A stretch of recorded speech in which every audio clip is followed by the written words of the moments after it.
All right, let's dive into one of history's most infamous characters, the Roman Emperor Caligula. I mean, his very name has become shorthand for a crazy, power-mad tyrant. But the question is, was he really the monster that history makes him out to be? Or is there more to the story? You've probably heard this quote before. Let them hate me so long as they fear me. It's chilling, right? It perfectly sums up the image we have of this guy, a ruler who got off on terror, who wanted people to be scared of him. It's really the cornerstone of his entire monstrous legend. And that's the big question we're tackling today. The story of Caligula is this wild mix of fact and, well, fiction, mostly written by the people who had every reason to hate him after he was dead. So our job is to kind of play detective, sift through the propaganda, and try to find the real person buried under the myth. Okay, so to understand the legend, we're actually going to start at the end, because to really get a handle on the stories they told about Caligula, you first have to understand his incredibly violent and bloody death. He was emperor for less than 4 years, and on that day he was walking down a secluded hallway in his own palace when he was jumped by members of his own Praetorian Guard. They stabbed him more than 30 times. It was an absolutely brutal end for a man who, let's be honest, had a reputation for brutality himself. But here's the twist. This supposed monster, his childhood was anything but monstrous. To really understand the man, we've got to rewind and meet the boy. A boy with, believe it or not, a really cute nickname. First off, Caligula wasn't even his real name. He was born Gaius Caesar Germanicus, and he was born into the absolute tippity-top of Roman society. His dad, Germanicus, was a rock star general, basically the hero of Rome. His mom, Agrippina, was the granddaughter of the very first emperor Augustus. You literally could not get more A-list than that. So where on earth did the name Caligula come from? It all boils down to this: the caliga. It was the standard issue, hobnailed military sandal that Roman soldiers wore. Super tough, super practical, the boots on the ground literally. See, little Gaius spent a lot of his childhood hanging out in military camps with his famous dad. His mom even had a tiny little soldier's uniform made just for him. The legionaries thought this was the cutest thing ever, and they nicknamed him Caligula, which just means little boots. He was like their adorable little mascot. It was a name, by the way, that he absolutely grew to hate when he became emperor. But that innocent world of little boots was about to come crashing down. It was replaced by a pretty brutal education in fear, paranoia, and just plain survival.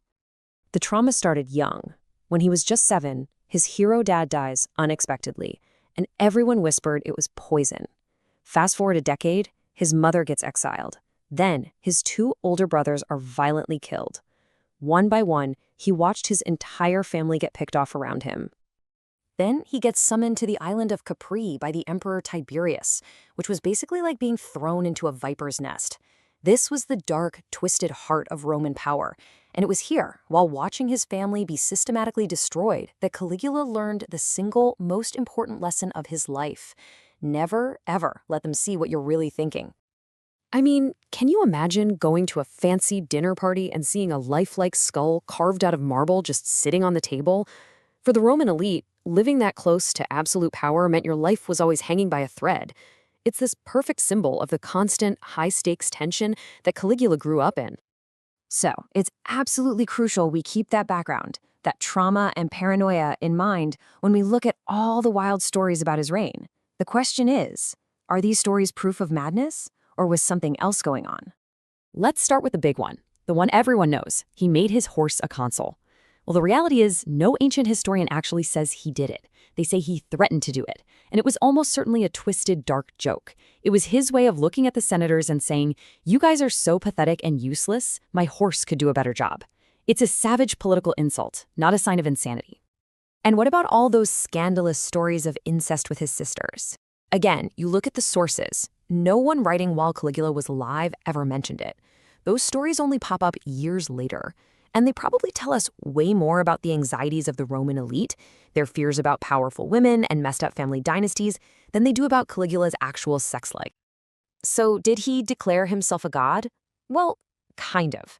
The line between emperor and god in Rome was already super blurry. Caligula didn't invent the idea, he just cranked the volume up to 11. Was he arrogant? Absolutely. But his actions were more like an extreme, aggressive escalation of what was already happening, not a complete psychotic break.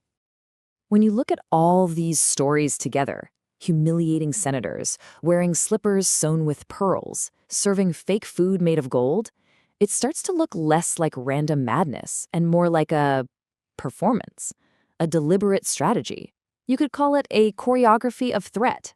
It was all about using bizarre, unpredictable behavior to keep the powerful people around him off balance and totally intimidated.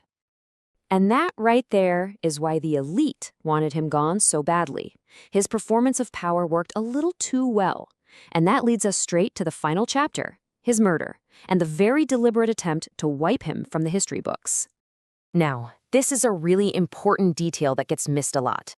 Caligula's murder wasn't some popular uprising. In fact, he was actually pretty popular with regular people and the army. Remember, he was the son of their hero, Germanicus. No, this was a palace coup, an inside job, carried out by the same aristocrats and guards that he had spent his entire reign tormenting.